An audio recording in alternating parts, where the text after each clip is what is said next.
Good morning students. I am faculty of Sandipani Higher Secondary School.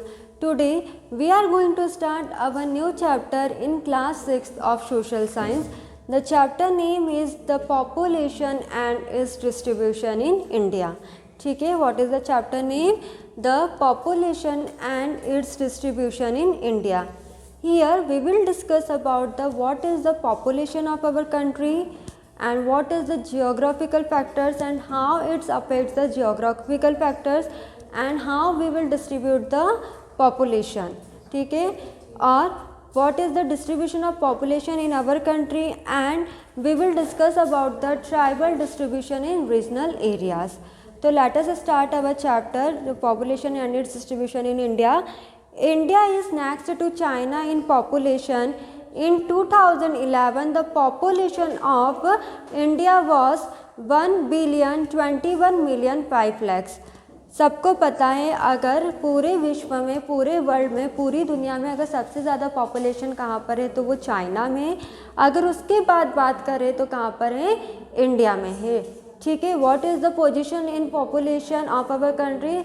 जो India की position है वो क्या है, सेकंड पोजीशन है.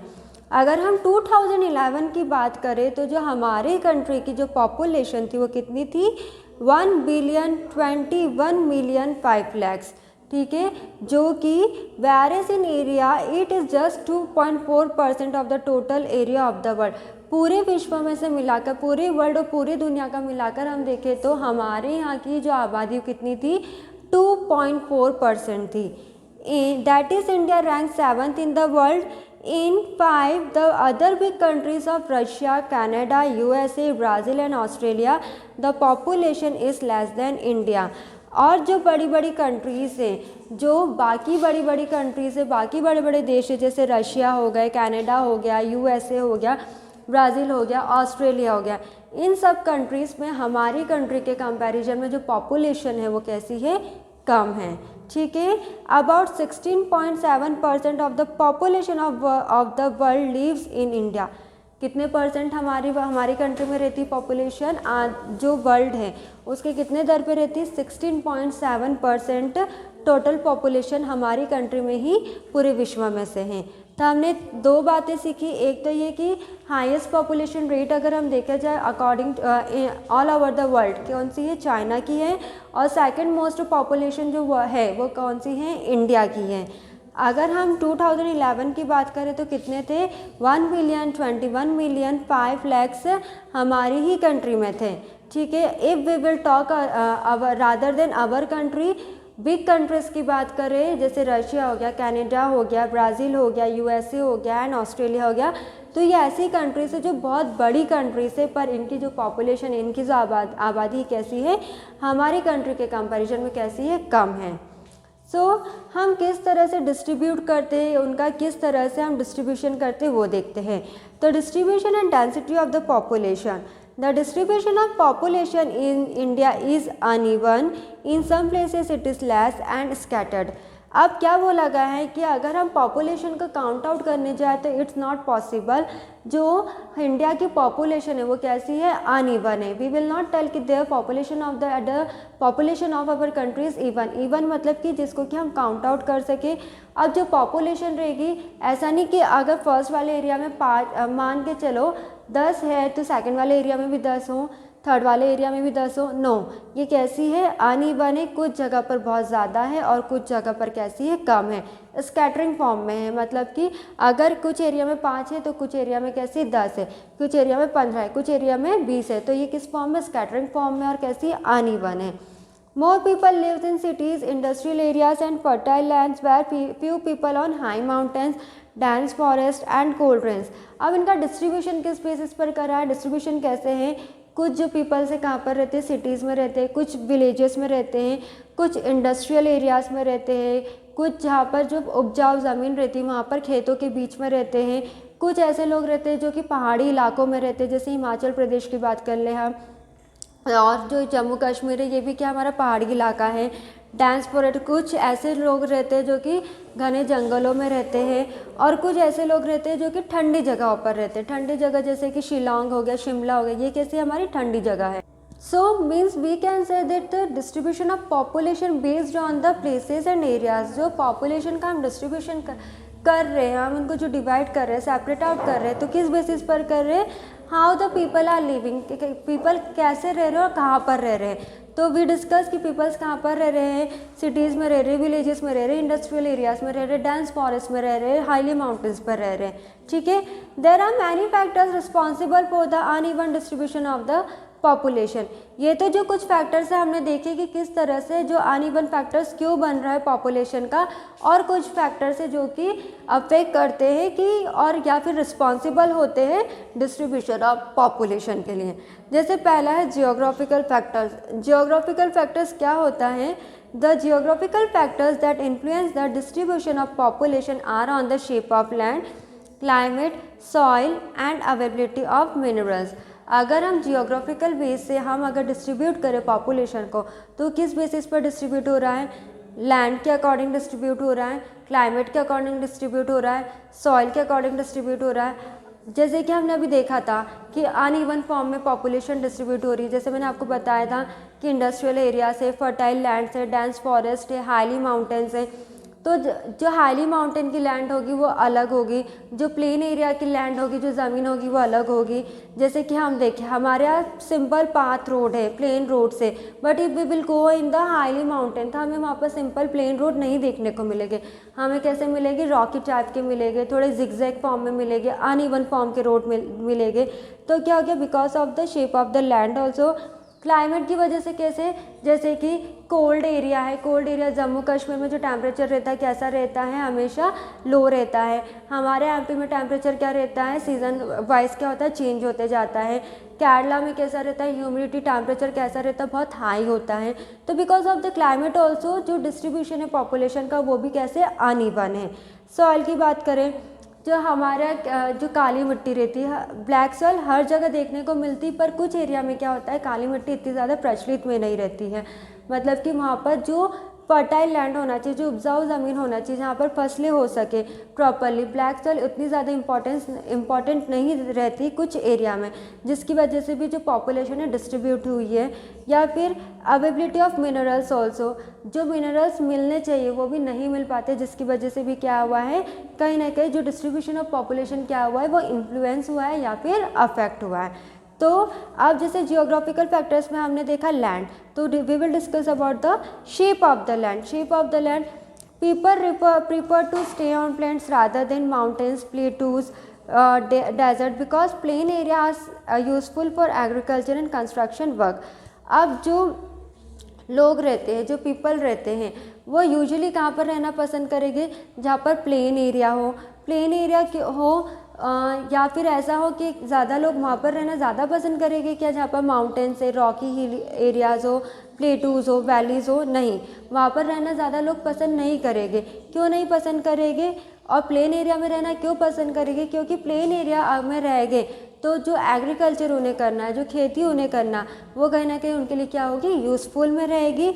और जो उन्हें कंस्ट्रक्शन करना है, जैसे फॉर एग्जांपल किसी को डैम बनाना है, बिल्डिंग्स बनाना है, कोई कंपनी सेटअप करना है, तो उसकी जो बिल्डिंग बनाना है, तो कंस्ट्रक्शन करने के लिए जो प्लेन एरिया रहेगा वो कैसा रहेगा, सूटेबल रहेगा, वहाँ पे ज़्यादा प्रॉब्लम नहीं आएगी। अगर हम माउंटेन एरिया, हिली एरिया में अगर हमारा कुछ कंस्ट्रक्शन करना स्टार्ट करेंगे, तो पहले हमें क्या करना पड़ेगा, उसको हम प्रॉपरली प्लेन नहीं कर पाएंगे, क्योंकि नेचुरल कैसी वो जिगजैग फॉर्म में रॉकी एरिया है। अगर हम उसको थोड़ा बहुत भी अपने अकॉर्डिंग थोड़ा बहुत भी प्लेन कर पाए, तो वहाँ पर कंस्ट्रक्शन इतना प्रॉपरली नहीं हो पाएगा जितना कि प्लेन सरफेस पर होता है। Therefore, people like to live in area where means of livelihood and food grains are available. इसलिए जो हम लोग रहते, जो हम ह्यूमंस रहते, वह हमारी फैसिलिटीज़ के अकॉर्डिंग हम वहीं पर ही रहना पसंद करेंगे, जहाँ पर कि हमारी लाइवलीहुड कैसी हो, इजी हो, आसान हो, हमें ज़्यादा डिफ़िकल्टीज फेस ना करने पड़े हो, और जहाँ पर हमें अन्न और अनाज कैसा हो, ईजीली अवेलेबल हो जाए, ठीक है, उस जगह पर हम रहना ज़्यादा पसंद करेंगे। The plains are found in about half the land area of the earth. 90% of the world population lives in the plains, like the plains of Ganga, Yamuna, the northern plains of Europe.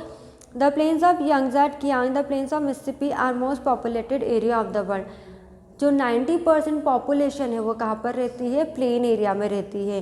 कितने percent population plain area में रहती है, 90% of the total population of our country lives in the plain area and remaining of the percent of the population, that means 10% of populations are remaining in other parts of the area। ठीक है, आया आप लोग को समझ में shape of the land. अब second one है हमारा क्लाइमेट। क्लाइमेट क्या होता है, average rainfall and tropical climate are favourable of human habitation. The people don't like to stay in places which are too hot or too cold. It is due to this reason and this people, less people live in equatorial, hot climatic and polar regions. In our country also less people should live in the air that desert and Himalaya। अब climate क्या होता है, लोगों अपनी सहूलियत के according या फिर सहूलियत के अनुसार कहाँ पर रहना पसंद करेंगे, जहाँ पर ना ज़्यादा गर्म हो ना जहाँ पर क्या हो ज़्यादा ठंड हो। जैसे we people be living in Madhya Pradesh, our state is that state जहाँ पर कि ना बहुत ज़्यादा ठंड रहती ना ज़्यादा बहुत गर्मी होती। हमें सीजन्स भी देखने को मिलते हैं। तो ऐसे पर्सन्स जो रहते हैं, ऐसे पीपल जो रहते हैं कि जहाँ पर अपनी फैसिलिटीज़ के अकॉर्डिंग वो क्या करना चाहते हैं, अपनी सुविधा अनुसार वो ऐसी क्लाइमेटिक कंडीशन ढूंढते हैं जहाँ पर कि वो सूटेबली हो और जहाँ पर उनकी लाइवलीहुड भी कैसे चल सके, इजीली चल सके। In our country also less people live in the Thar desert and Himalayas. पर हमारी जो कंट्री है, हमारा जो देश है, ऐसे कुछ पीपल्स रहते हैं जो कि हिमालयास में भी रहते हैं और कुछ ऐसे जो रेतीली वाली जगह है वहाँ पर भी कुछ लोग रहते हैं। तो ये हमारा क्लाइमेटिक कंडीशन क्या है, ऐसी जगह लोग चुनते हैं जहाँ पर कि उनकी जो लाइवलीहुड हो, जो ग्रेन्स हो उन्हें ईजिली मिल जाए, जो उनका जो लाइफ स्टाइल चल रहा है वो भी इजी चला है, और जो क्लाइमेटिक कंडीशन है जो ज़्यादा गर्म भी ना हो ज़्यादा बहुत ठंडी भी ना हो, उस तरह को क्लाइमेटिक कंडीशन को क्या करते हैं, वो चूज़ करना पसंद करते हैं। ठीक है। Now soil is an important factor that influence human habitation because soil affects agriculture. Soil क्या है, एक इम्पॉर्टेंट फैक्टर है जियोग्राफिकल का, क्योंकि हमारी जो भी लाइवलीहुड रहती है किस पर डिपेंड रहती है, सॉइल पर रहती है। इसलिए, और सॉइल पर क्यों रहती है, क्योंकि सॉइल कहीं ना कहीं क्या रहता है, हमारी जो एग्रीकल्चर रहती है किस पर रहती है, सॉइल पर ही डिपेंड करती है, और सॉइल ही कहीं ना कहीं क्या करती है, एग्रीकल्चर को अफेक्ट करती है। In fact our food, clothes and shelter depend on the soil. सबको पता है जब हम खाना खाते हैं वो कहाँ से मिलता है, हमें ज़मीन में से मिलता है। ज़मीन में भी अगर मिट्टी रहेगी तो ही मिलेगा। जब हम कपड़े पहनते हैं वो भी हमें कहीं ना कहीं नेचुरली मिलता है। जो हम रहते हैं, जैसे हमारा घर भी कहाँ पर है, ज़मीन पर ही है, तो कहीं ना कहीं हम टोटली इनडायरेक्टली और directly we are depending on the soil only. Therefore the fertile valleys of the Ganga and Brahmaputra in India, Hwang Ho in China and Nile in Egypt are densely populated. जिसकी वजह से जो गंगा और ब्रह्मपुत्र की जो फर्टाइल वैलीज है, जो उपजाऊ ज़मीन है, वहाँ पर ज़्यादा से ज़्यादा लोग हमें देखने को मिलते हैं। सॉइल भी क्या करती है, जियोग्राफिकल वे से क्या करती है, ह्यूमन हैबिटेशन को क्या करती है, अफेक्ट करती है। Soil is also important part of our life because from soil only we can live properly, we can get food, we can get clothes, we can get shelter। तो soil भी क्या है, हमारा इम्पॉर्टेंट पार्ट है हमारी life का। ठीक है। Now the distribution of population in India. अब हमने किस तरह से पॉपुलेशन, जो इंडिया की पॉपुलेशन है उसको किस तरह से डिस्ट्रीब्यूट करा है। India is one of the most populated countries of the world. The density of population is 2011 was 382 persons per square kilometer। अगर हम 2011 की बात करें, जो डिस्ट्रीब्यूशन हुआ है हमारे देश का पॉपुलेशन से, जनसंख्या के अकॉर्डिंग जो डिस्ट्रीब्यूशन हुआ है हमारे देश का, वो कैसे हुआ है, जो 2011 में जो डेंसिटी थी वो कितनी थी, पर स्क्वायर किलोमीटर में कितने पर्सन्स थे, 382 पर्सन्स, मतलब कि पर स्क्वायर किलोमीटर में कितने थे, 382 पर्सन्स थे। और India can be divided into 3 parts according to the density of the population.